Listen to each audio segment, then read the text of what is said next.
meio que arquitetada, parece uma parada muito... Bom, para botar um foco aqui, vou usar exemplo do próprio Lula, que aconteceu no início desse ano. O que foi que aconteceu? A pasta com relação à suspeição do Sérgio Moro, com relação aos áudios que saíram, não lembra? Áudios não, as conversas, né, que saíram do vazamento, né, dos hackers e tal. O que foi que aconteceu? Começou o bafafá, porque saiu aquela conversa que ele tinha... Principalmente o que pesou mais naquilo ali foi porque o juiz do caso tinha conversas com o promotor, que era o Dallagnol, o promotor da época do Lava Jato. E aí o que acontece? Tinha essas conversas, pessoas que na verdade não deveriam existir, principalmente durante um processo na qual os dois estavam participando. E na qual eles conversaram sobre o caso, sim. Eles conversaram sobre o caso. E aí já entra a questão da limitação da lei, tá ligado? No caso de Lula, muitas das provas são provas circunstanciais. O que é circunstancial? Vou dar um exemplo. Isso é uma prova de forma legal, né? Ainda tem isso que não vale. Né? O que? Vale teve prova... Não teve... Não foi de hack, não. Não, ali da conversa Sérgio Moro. Mas o que eu tô falando com relação às provas com relação a Lula. As provas com relação a Lula, que são provas circunstanciais, por exemplo... muitas conversas que foram pegas dele, tá ligado? Que foram transcrevidas, conversas de telefone. Ele utilizava o telefone do motorista. Tinha muito isso. Tá ligado? Tinha essas escapadas que não era associada diretamente ao nome dele. Apesar da voz dele estar ali, tá ligado? Não era do telefone dele que ele ligava. Sim. Tá ligado? No caso Triplex, que é justamente aquele negócio que a gente até conversou outro dia, que o crime com relação ao Triplex é ocultação de patrimônio. Tá ligado? Então você não vai ter um documento com a assinatura dele. Isso é óbvio. Exatamente, ocultação de patrimônio. Pra quem fala, pra quem defende a Dora, fala, mas não tem nada no nome dele. O crime é esse, tá ligado? O crime é ocultação de patrimônio, um dos, né? Agora esquece disso, ela é tão boa, fica tão cega que esquece porque tá sendo julgado lá. Com todas as medidas, o Ciro Gomes, quando ele fala do caso Lula, né? Eu tô trazendo o Ciro Gomes aqui. O Ciro Gomes ele muda de opinião conforme a conveniência. Exato, mas eu ia dar o exemplo. Mas ele falando contra o PT, ele é perfeito. Ele é perfeito. Ele sabe tudo das merdas. Mas ele já defendeu o Lula, já. Mas quando ele passou, ele começou a trazer exemplos que são. Mas quando ele começa a criticar de hoje, ele pode falar certo. Mas antes ele já defendeu. Não sei, não tô nesse método, mas agora atualmente, quando ele fala do PT, falar mal, ele fala tudo. Uma das entrevistas que eu já vi de Ciro Gomes falando sobre a questão do Lula, ele comparou com o Al Capone, com o caso Al Capone. Qual foi o caso Al Capone? Todo mundo conhece Al Capone, que foi um dos maiores mafiosos da história, né? Na época lá da Lei Seca. Engraçado. Pronto. Então o Al Capone é um cara... O cara matou, traficou, fez desgraça. Não, porque ele é preso. É isso, exato. Ele só foi preso. Ele só conseguiu. A FBI da época, porque acho que na época não tinha nem FBI ainda nos Estados Unidos. A FBI só veio depois. Mas a FBI da época, a Polícia Federal da época dos Estados Unidos, eles só conseguiram pegar o cara. Não foi por conta dos crimes que ele matou. Ele matou mais de 40 pessoas com as próprias mãos. Tá ligado? Era um mafioso mesmo, pô. Tá ligado? Mafioso mesmo. O cara políticos comprados. Com políticos comprados, a polícia era comprada, tudo era comprado, mano. Como é que você denunciava o cara? Como é que você prendia o cara? Ele tinha um sistema na mão. Pronto, o Caio falou tudo. O sistema na mão. Como é que você pega um cara com o sistema na mão? O cara tem que ter um vacilo merda. Qual vacilo merda que ele deu? Ele sonegou imposto. Mas já falava, foi isso mesmo. O cara morreu na cadeia por sonegação de imposto, mano. O que só deu a pegar ele por causa disso.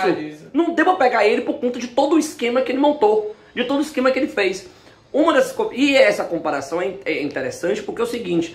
O Lula, ele nunca vai conseguir ser julgado por tudo que foi investigado. Por tudo que foi descoberto. Porque justamente muitas dessas provas, elas não são provas substanciais. Elas não são provas que você consegue utilizar como o suficiente para condenar ele para tal crime, tá ligado? E aí, por falta de prova, você não tem como prender a pessoa por causa disso. Existem essas limitações, tá ligado? Que é realmente em defesa da sua liberdade. Você não vai prender uma pessoa com falta de provas, tá ligado? Então a situação do Lula é justamente essa. E aí o que acontece? Quando você para pensar que surge uma Lava Jato, e essa Lava Jato, aqui eu não vou nem querer aqui relativizar que juiz deve ficar conversando com promotor, não tô falando isso. Mas a conversa deles não foi assim... Pronto, é esse o ponto. A conversa dele foi assim... E aí, vamos retomar as investigações? Sim, um negócio assim, né? Eram umas coisas que eles falavam assim. Você não vai encontrar nas conversas dos dois. Não existe. Tanto não existe, porque se tivesse, o Supremo já tinha muito tempo encontrado isso, já tinha debatido sobre isso. A galera da esquerda já teria batido nesse... Olha, escancarado aqui, ó. Implantação de prova. Eles mentiram. Eles inventaram. Não houve invenções com relação ao mérito. As conversas eram na hora do julgamento. Ó, como é que você vai apresentar? Você vai apresentar as... Perdoe, gente. Não. Vocês, perdi a linha no meio. Sim, Moro conversava com o Dallagnol, tipo, como é que você vai apresentar a prova desse jeito, eu vou falar dessa forma, e a gente vai falar. Mas nunca houve, você nunca vai encontrar, não existe isso, de invenção de prova, de colocar prova onde não existia, de alterar conteúdo. Que vai forjar prova. Isso, não existe isso. O negócio é que realmente... Para proteção do réu, porque no caso, Lula não deixa de ser um réu como qualquer outra pessoa do Brasil pode ser também. Se for, no caso, acusado de algum crime. Entendeu? E ser julgado. Então os direitos dele precisam ser resguardados. E qual é o direito dele? Um dos direitos dele é a imparcialidade do juiz. Tá ligado? E a imparcialidade do juiz é justamente, ele não pode ter esse tipo de conversa com outros integrantes da instituição jurídica, tá ligado? Não pode ter, principalmente no caso. Entendeu? Ele não pode fazer isso. Não formalmente. E ali não foram conversas formais. Tanto que no meio daquelas conversas tinha muitas conversas pessoais, que eles eram amigos também. Eles são amigos. Entendeu? Então tinha muita conversa de família, tinha muita conversa de exposição pessoal, tanto dele, do Dallagnol, quanto do Sérgio Moro. Expuseram. O The Intercept, né? Não teve pudor, não teve preocupação com relação a isso. E o pior... O que o Verdevaldo ele quis mesmo, ele quis botar fogo no parquinho. Pô. Exato, Greenwald. Tirar, fazer uma cortina de fumaça pra que... Ele saiu do Intercept. Tô ligado. Não, faz tempo isso já. Ele fundou o jornal e saiu, tá ligado? Falei gastando, cadê ele? A galera é tão bitolada. Aquele jornal, a galera é tão bitolada que nem o próprio criador suportou ficar lá. Nem o próprio criador, mas enfim, continua. Certo. Aquilo ali foi uma cortina de fumaça justamente pra que... Mas tipo, sei lá, o povo começar a perceber que tinha uma conspiração pra Lula... Não, pra que como é que é? Não é só parecer uma conspiração, mas parecer que os advogados do Lula, toda aquela ginástica mental petista, ela fizesse sentido. Porque quando eles falam que o Sérgio Moro era isso, que era aquilo, era comprado da CIA, não sei o quê. Tem algum sentido, entendeu? Então quando vazou essas conversas, foi um pretexto para eles afirmarem. Mal intencionado. Eles começaram queimaram o cara. E nessas conversas tinha com relação às investigações da Lava Jato e como elas estavam sendo encaminhadas para o Supremo Tribunal Federal. Tinha nessas conversas. Tanto que foi uma das coisas que o próprio Gilmar Mendes tomou dores. Tomou muitos daqueles... Só para completar, diga. Foi a mesma coisa que os bolsonaristas fizeram com o Moro quando ele estava conversando com a Carla Zambelli. Eles estavam conversando lá normal, do nada lá... Vamos tirar qual é o nome do cara lá? Da Polícia Federal, mas aí a gente te indica pro Supremo. Sim, e aí ele fala, eu não me vendo. Não tem aquele print lá? O print, querida, não é querida não, tem um negócio que ele fala. Tem um negócio mesmo. É uma frase que ele fala, enfim, é um meme mesmo. Tem ele falando que ele não se vendia. Ele não se vendia, sim. E aí usaram essa pra dizer, olha, tá vendo? O Moro tava negociando com a Zambelli aí, não sei o quê. Tá vendo? Ele não é bonzinho não, não sei o quê, pô. E essas coisas, tipo assim, lembrando, né, também, tipo... E do dia da noite transformaram o cara em comunista, abortista. E ele tem lá... Essas ações de Bolsonaro, né, tipo, do próprio bolsonarista, Lula achou ótimo, né? Foi mais levantando pautas pra ele ser um cara como o mal da história. Sim, favoreceu justamente então, o discurso petista de que Sérgio Moro, ele realmente... Já fui preso defendendo... já fui presa defendendo as suas ideais. Por favor, ministro, aceite o Ramage, que era o cara que o Bolsonaro queria poder colocar na Polícia Federal. E que o Supremo interferiu e não deixou na ir. época o negócio dos filhos dele também, sabe? Foi nessa época, teve um auge que tava rolando a investigação do foi aí a merda, né? Flávio Aí a galera usava como argumento que o caso do Flávio tava no Ministério Público do Rio de Janeiro, tá ligado? Tinha esses argumentos, mas não era só isso. Tanto não era só isso que agora está vendo o estouro das rachadinhas, tá ligado? Do tratolão e de todo esse negócio que tá saindo aí, tá ligado? Pois é, tá aí saindo. Ela fala aqui, ó, e vai em setembro para o STF. Sim. Ou seja, ele aceitava esse... No lugar de Cássio Nunes. Não sei se lugar do Cássio Nunes, mas ele ia. Sim, o Cássio Nunes ele foi em setembro, isso. Pronto. Foi. No lugar de Cássio Nunes. Ele tá indicando o André Mendonça agora, então por isso que eu tô dizendo... André Mendonça é o segundo. Pronto. Sim. Eu me comprometo a ajudar a fazer o JB prometer. Quem é JB? O Jonas Brothers? Não, bicho.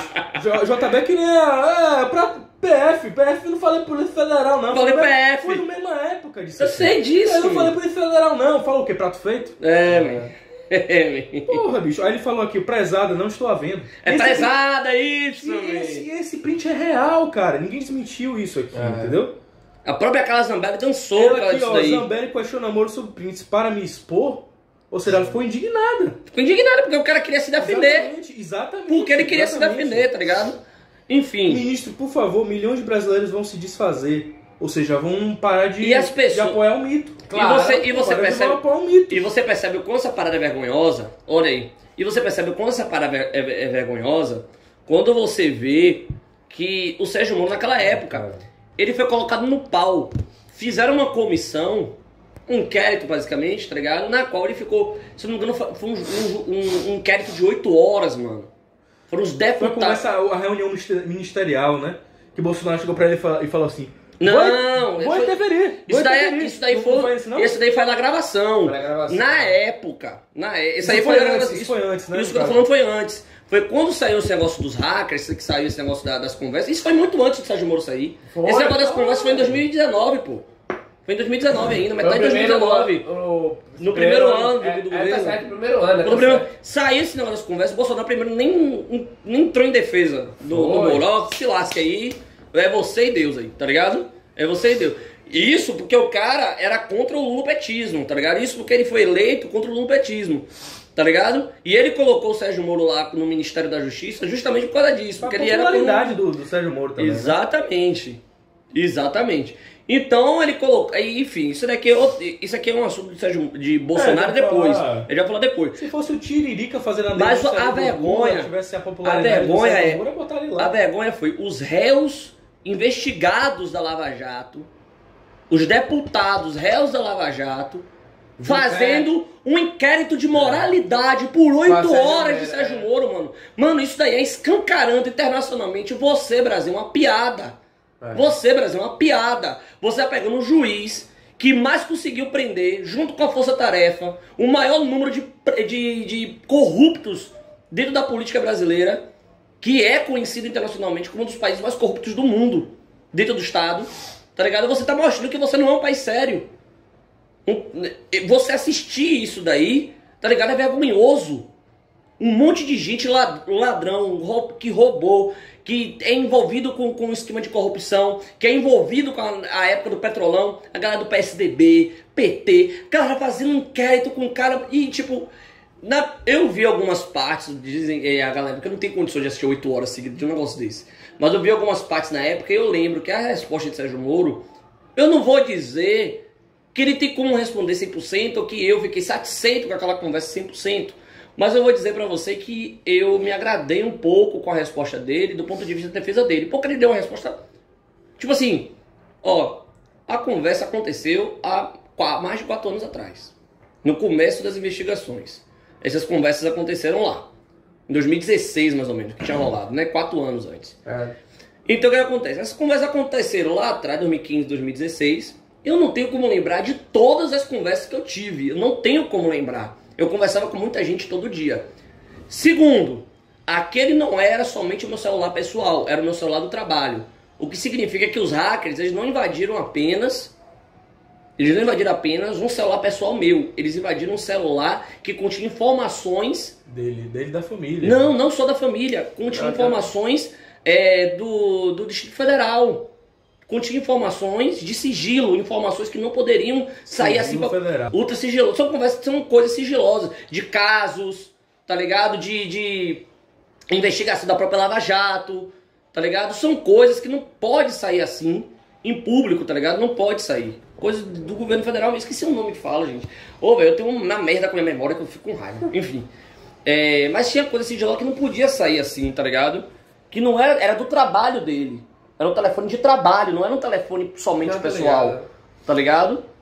Então não era uma coisa que esses hackers, porque tem gente que trata esses hackers como se fossem os salvadores da pátria. Ah, claro. Que trata esses hackers como se fosse a galera do... Porra, esses hackers exporam o monstro Sérgio Moro, o caçador, o perseguidor do nosso Lula, o perseguidor do nosso Deus Lula, e não sei o que não, tá ligado? Não foi isso, tá ligado? Os hackers, eles cometeram um crime hediondo, invadindo informações sigilosas do Estado, tá ligado? E assim... Então esse foi mais um corte da gente, galera. Muito obrigado aí por assistir. Não se esqueça aí de deixar o seu like, compartilhar com seu amigo, que é muito importante para a divulgação aqui no canal. Deixa aqui nos comentários o que você achou também, é muito importante o seu feedback, a sua opinião. Não se esqueça de se inscrever também para você ter acesso aos nossos conteúdos e ativar o sininho para que você receba as notificações e não perder nada no nosso canal, tá certo? Um abraço e tamo junto.